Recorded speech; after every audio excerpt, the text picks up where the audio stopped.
Hello everyone, welcome to another session of Quick Facts in Controlled Environment Agriculture. Today, we're going to speak about a very common problem causing nutrition imbalance in hydroponic systems. Let's speak about the water source. Are you having any undesired rapid increase on your pH in your nutrient solution? Or, for example, did you follow a recipe step by step without having any mistakes, but still you don't have the nutrition that you want? Let me tell you, you probably have a problem with the water source. Water content can have a direct impact in pH balance. When water is high in carbonates, you will tend to see a rapid increase in pH.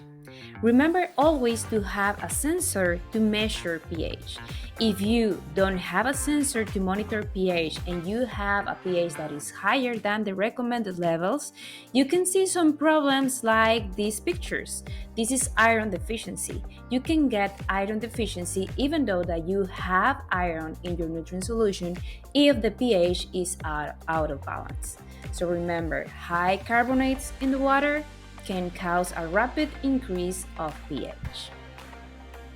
But what else can also cause an increase in pH over time in your nutrient solution? First, increasing pH over time in nutrient solution can be something normal. You can see slow increase over time in pH in hydroponic systems, and this is related to nitrate uptake. Nitrate is the form of nitrogen that is mostly used in hydroponic systems, and when the plant is taking up nitrate, it will tend to increase the pH at the root zone level. This is something normal, and this is why we use AC to reduce pH in hydroponic systems. What is not normal is to have a rapid increase in pH, like from one day to another, due to carbonates on the water source. Carbonates can cause a rapid increase in pH in your nutrient solution. This is why it's very important to test your water. Now, let's think about a situation where your water source is fine. You have clean water, but you still have this problem.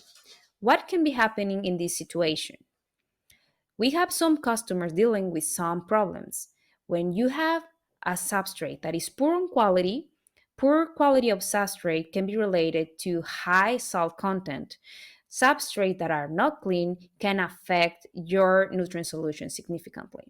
It's very important first to check the quality of the substrate. If your substrate is not clean, it's very important to clean your substrate with water before using it. But I will recommend to just go and buy a good quality of substrate that is already clean.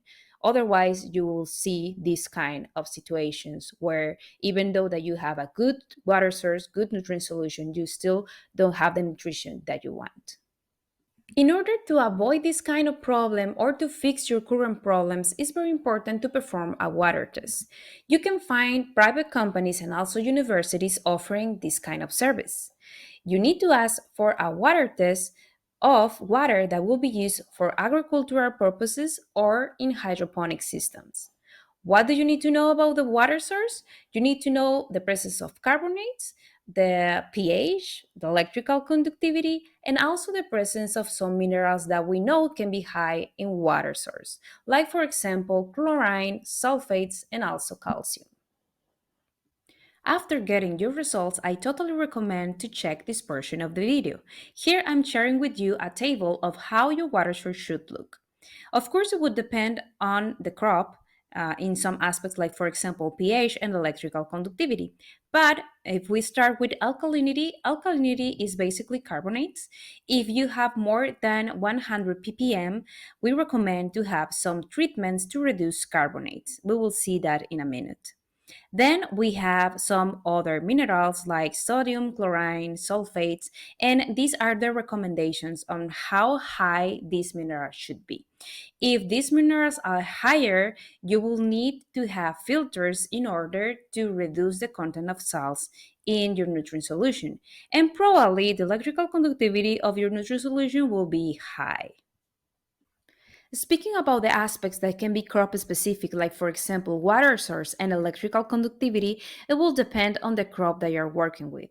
For example, if you're working with a crop that requires very low EC levels, like for example, berries, or if you're working in a hydroponic system that is recirculating water, sometimes we need to have better water source. Like for example, a water source that is less than 0.25 EC level.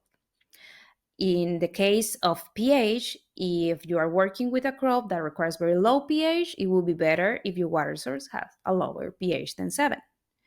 But now, you got the results. How can we fix these problems? If you want to fix the problem with your water source, you need to know first what is wrong with the water. If you have problems with carbonates, you can use a pre-acidification treatment. We will speak about how to know the amount of acid to reduce carbonates in a minute. Now, if you have problems with electrical conductivity, if electrical conductivity is high, then you will require the use of filters and reverse osmosis. Here's something important. If you have problems with carbonates and also with electrical conductivity, if you use something like reverse osmosis, you will be fine. You will fix electrical conductivity and you will fix carbonates. If you have only problems with carbonates, you can go and use the pre-acidification treatment or also the reverse osmosis. Now, what happened if you have problem with just one mineral, like for example, calcium or sulfates are high? Then you can have the option to adjust the formula. Of course, to do this, you will need to know how to do it. We have in Hort America some short courses where we share the calculations and also some guides where we share the calculations on how to adjust the formula if you have problems just with a couple nutrients. If you have problems with a lot of nutrients, it's better just to have filters. If you have problems with carbonates, we already learned that you can use a pre-acidification treatment. But how can you calculate the amount of acid that should be used to reduce carbonates? Here you have a very useful tool from the University of New Hampshire where you can put your data in after getting the results of your water source and get specifications on the amount of acid that you need to use to reduce carbonates. Here I'm sharing the link. This is a very useful tool. If you have problems with just a couple minerals in your water source, then you can have the option to adjust your formula. For this, it's very important to select a fertilizer that can allow you to change things. For example, the Hort America's fertilizer should be complemented with calcium nitrate and magnesium sulfate. We already learned calcium and sulfate sometimes can be high on the water source, so it's good if you can add this separately from the rest of the formula.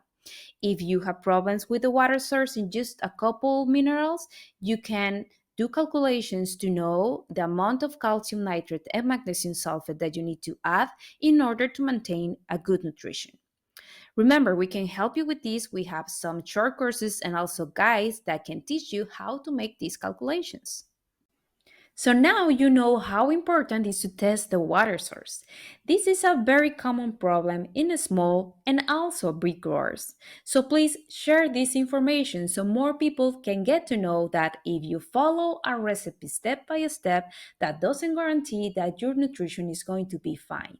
You need to test the water, fix the water, and keep your system in the better conditions. Remember, my name is Carla Garcia, Hort America's Technical Service. See you in the next video.